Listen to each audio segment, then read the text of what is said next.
this week was all about letting it be easy.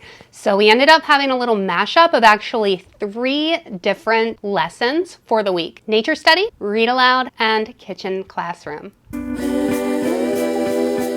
Hey guys, and thanks so very much for coming to hang out with us in this week's homeschool preschool adventures. If this is your first time here, I'm Amanda Norris, and I'm a mom of 3 and 1-year-old girls. We are currently working through the Blossom and Root Early Years 1 curriculum. This is actually week 10, and we have been checking in every week just to kind of share a rundown of what our weeks are looking like, how we're making this curriculum work for us. We're making a lot of adjustments, so sometimes that means extending, kind of doing a little bit of a deeper dive or tweaking things to make them just a little bit cooler to us, and sometimes that means just letting it be easy. So like this week, combining things for our mashup. So I hope that you will do this thing with us every week. I hope that we can offer you some cool ideas, and I hope that you will also share some of your own ideas down in the comments. I'm so happy you're here. Make sure that you like, subscribe, hit the bell, check out our Instagram at Foursquare Schoolhouse.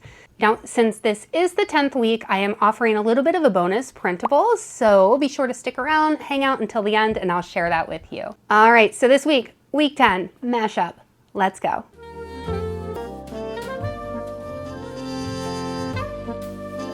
So for nature study this week, we had a little picnic in our backyard. It was actually Memorial Day weekend and the weather was absolutely beautiful. So we were just out there the whole weekend anyway. So this whole picnic thing just kind of happened organically, you know, like we had to eat somewhere, right?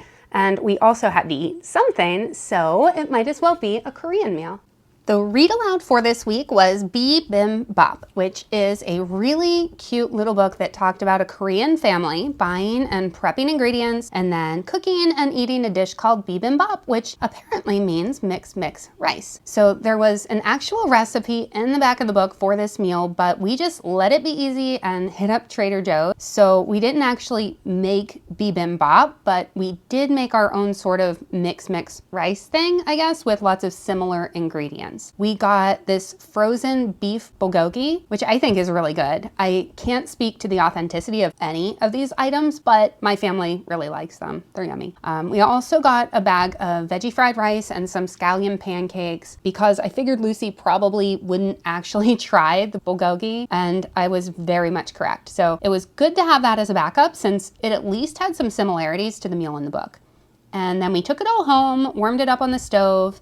I added some broccoli and egg to the bulgogi. We actually tried this one before and just kind of felt like it really needed more veggies. So the extra broccoli in there and then the addition of the egg too really made it even better, I think. The parent guide said that we should prep the food together, you know, like chop, measure, get all that good experiential learning in, but we did not. I cooked this meal like OG housewife style, you know, like barefoot with a baby on my hip, while Lucy and Derek played in the yard because it was a really nice day and I really didn't want to interrupt that, so I didn't. We ate this meal family style from this big serving dish that we have and sat on a rug that I laid out in the yard. We sat and read the book together one more time before we dug in, and then we talked a lot about the food, you know, the ingredients, how it was similar to the Bim Bop. While we were out there, we also had some conversation that was sort of guided by the nature study lesson for this week. So we asked a lot of questions and talked about what we could notice using each of our senses. And we talked about how things have been changing lately, how those changes relate to the change in seasons. A day or so later, we also filled out a page in our nature journal and we wrote in a little bit about our observations while we were outside. So Lucy drew a very thoughtful and detailed picture of our picnic and then like each individual ingredient for our kind of like makeshift Bim Bop. And this page in the journal was sort of kind of like a catch-all for the entire weekend. So it also included a spot for our next lesson.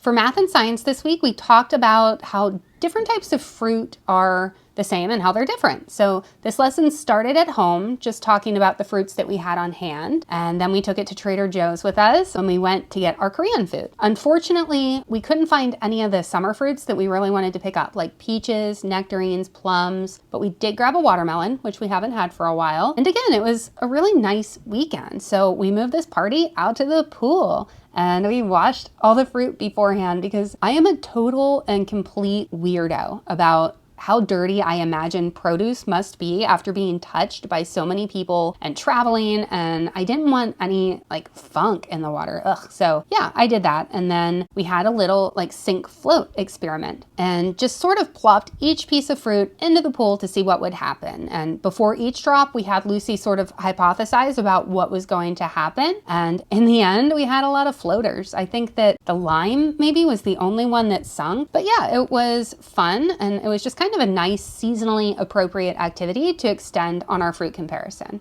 Also in math and science, we sorted some toys on the porch. So the rug out there just so happens to have these 3 little white spaces on it. So we used these spaces to create designated spots for items that were small, medium, and large. And then she sorted the different toys that she found out there into these spaces. Hazel kept taking the toys like as soon as she laid them down. So this activity just wasn't very long lasting.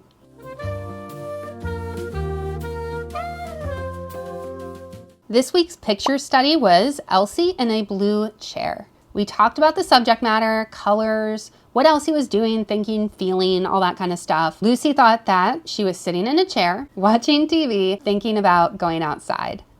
Welcome to 2023, Mary Cassatt. And then this, of course, is what she created for her mixed media piece.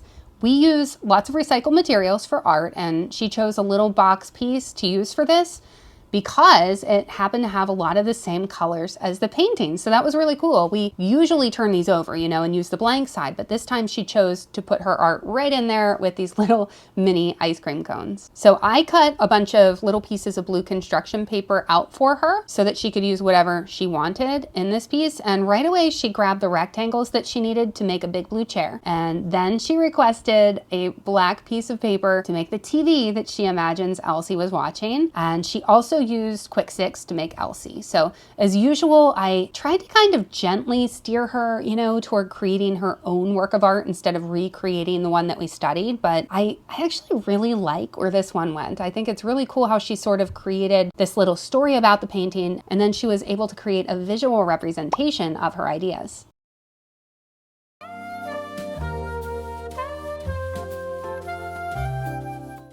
This next activity was actually a part of the art section in the curriculum, but it seemed a little more fitting to put it in here since the project was to make shakers for our music center.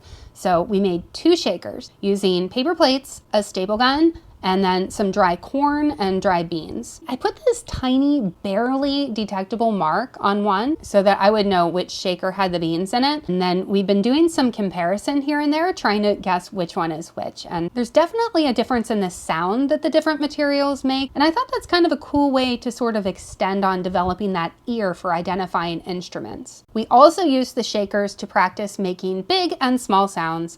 I put on some Florence Price on the porch for this activity and encouraged them to use big and small movements along with the music to make those big and small sounds.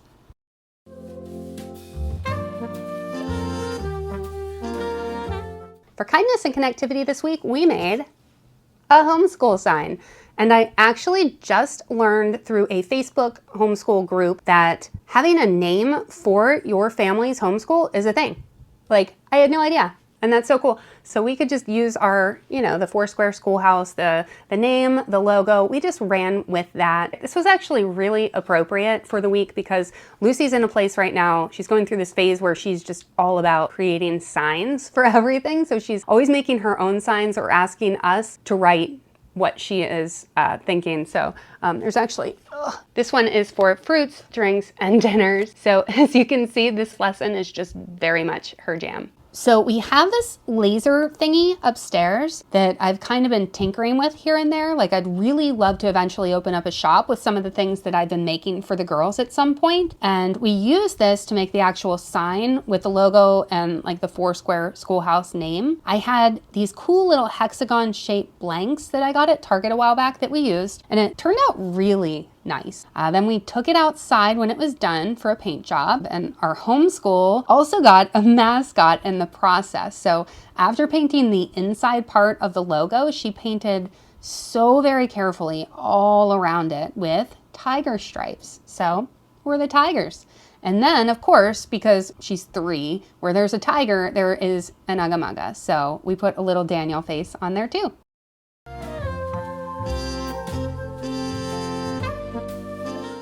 Okay, just one more quick thing to add in here for the kitchen classroom. So we also talked about a recipe that our family makes all the time. And I started by asking her to tell me about one of her favorite recipes, like a recipe that maybe our family likes to make together. And I'm not even remotely surprised that she chose rice and lentils. Thrilling, right? And then basically I just encouraged her to tell me about the ingredients and the process involved in making it. The parent guide said that this would likely be a really cute, funny kind of activity, but for us, it was just incredibly accurate. Like, we make this a lot, and Lucy has always had a hand in helping. So we're at the point where she could probably make it solo if I asked her to. So, you know, if you want to make some rice and lentils, here you go. You're welcome. All right, and that is a wrap for week 10. So 10 down, 26 to go in this Early Years 1 curriculum. Make sure you check out the description below for your free printables. The first one is for the kids, and it is inspired by this nature journal, actually. I just really like the layout. So I created something similar to that hopefully you can use and enjoy. Also, there's a little something for you homeschool mamas too, and it is inspired by this planner. This is a planner that I picked up at HomeGoods. It is Orange Circle Studio, and I just love it. It's kind of my catch-all planner for right now. My planning game has gone like this since having kids, and this is what I have. It's basic, it's a tool, it doesn't look pretty, but it absolutely does the job. So I use this orange pen here to put homeschool things. So they kind of they stand out to me. The things in orange are homeschool, and I make a little list over here at the beginning of each week with all of the activities, all the lessons that we need to do. The black ink is just stuff for me. So things to do around the house, appointments, things I need to remember. Over here, there's a little checklist that sometimes has like to-dos, like I need to get my license renewed. And I haven't done that because I actually shifted this over to be